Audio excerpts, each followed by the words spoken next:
All right, trucks at Bristol. So I'm running 16 to 1, but again, you can run whatever you want, whatever's comfortable for you. I like the offset at 0 around there. Brake bias, I think for the race I'll go lower. I think for qualifying, I'm going to end up a little higher, maybe like 62, more towards default than the low brake bias, just because the rears like to get a little bit light on entry in some of the corners when you're full pushing. That's okay. So we're going to go for a second lap, hot lap here. I might just run 3 laps just to show, but there's different lines. You can run, honestly, the fastest laps I've gotten so far were laps in the middle. You can run the bottom, but that seems to get the car more loose. You can run the top, but it feels like I have to wait a little bit too long. I actually do just like the middle, which is very rare. So enter kind of middle, let the car slide up a little bit, then turn the car back down like this. So just like a little mini diamond. We'll see if we can get a better run on a lap 2 here. So a little arc into the corner, try to extend it a little bit, get on the throttle, get the car turned down. Nice, we'll try to get that same arc into 3. Get the car turned down towards the bottom. And we'll do another lap, but it starts to get a little loose around lap 3, see here. If you don't have enough arc into the corner for your hot lap, you're gonna start losing the right rear, and that's what's gonna get you into trouble. So you want the rear to be under you, which is why I like that little bit of a diamond shape for hot lap specifically. So track temp was 77. You'll probably get another 10th out of this, to be honest with you, if you're diving the corners a little bit deeper. But let's take a look. So, I'm coming to the line here. You can see how I'm trying to just keep the car as straight as possible, even on the first lap going to the second lap. You can see how I'm letting the car slide up, just so that I can get the car pointed back down. You have to be really careful though, because the more wheel that you have turned as you get to full throttle, the more likely off of 4 it's going to be to slip your rear on you.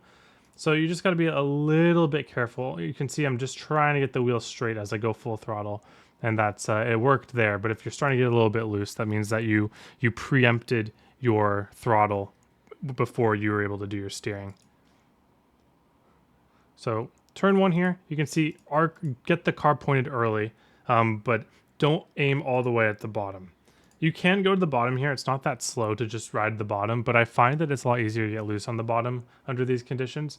So I just go to the middle. This is like the most consistent way for me to do it. So little brake drag as I enter the corner. Let the car slide up, and then right as the car gets to its top of its diamond, I get back to half throttle. Let the car point back down, and then as I'm unable to unload the wheel, go full throttle. Do not go full throttle until you start unloading the wheel, or else that's going to get you loose. And tire heat is really crazy here. Like if you start sliding your tires, you're going to have no grip. 3 and 4, same thing. Again, I want to get that little point early. And now here, because the car didn't slide up as much, I'm letting the car travel back down the track on exit, because I still want that straight line exit. Turn 4 is really scary to come up this banking, this hill right here, with a lot of steering input. So I want to get as much as my steering done before this uphill part. So you can see here, right as I start going up the uphill, I make it a point that I need to be unloading my wheel, or else I'm going to start sliding. So take a look at that one more time. So point the car early, get the car turning.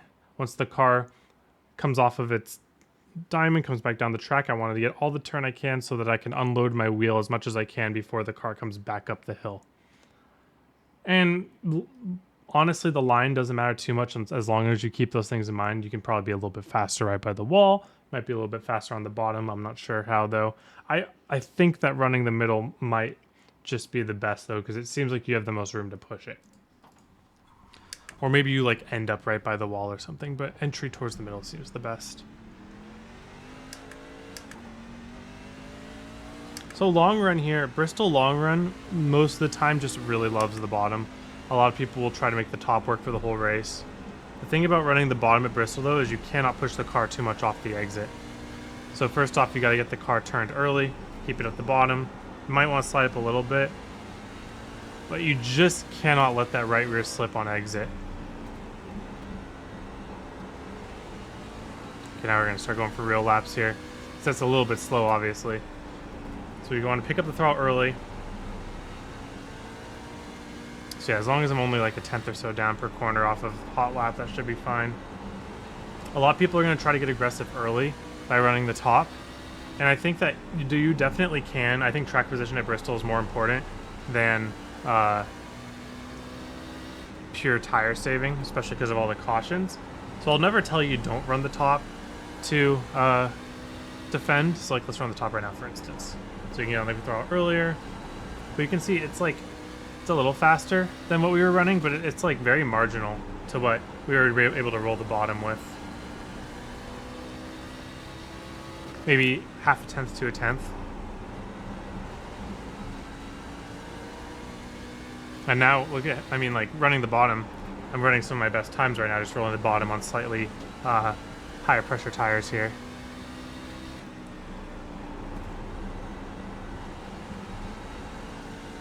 And this is how you want to do it. You just want to get to the bottom early, you want to roll it, and then you want to make sure that you're not sliding up the exit to the point where you're getting loose off the corner. So I'll show you what it looks like to slide off the exit too early. So like, let's say I come off right here. That's bad on tire wear. You see how early it came up off the bottom? That's going to be bad on tire wear. We just want to be really patient on that bottom and just let the car come up at the end. My tires were dead there just from that one moment. It really is just a consistency battle. Just being able to hit your marks. Keep the car under you. Don't get too greedy. Because once you start adding heat to your tires, it's never going to go back. You're just raising your floor pretty much, or lowering your floor, I guess.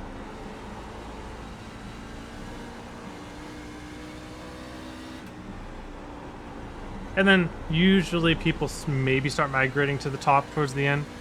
I still don't think that the top is much better than the bottom because you get even more opportunities for wheel spin. You see that? I was just saying, you get even more opportunities for wheel spin on the top and I just spin out. So my recommendation for you guys is just keeping it on the bottom when you have an option to. Just roll on the bottom, making sure that you're not sliding up too early. Make sure that you're not cutting in too late, adding a lot of heat to the tires when you don't need to be. I think that's the way to go. And again, I'd probably destroy my rears with that spin, but otherwise we were pretty even on the tires. I think the rears are going to be an issue here, so just really try to keep that right rear under you, whichever line you take. All right, thank you for watching. Hope you have a wonderful day. Hope to see you all on the track.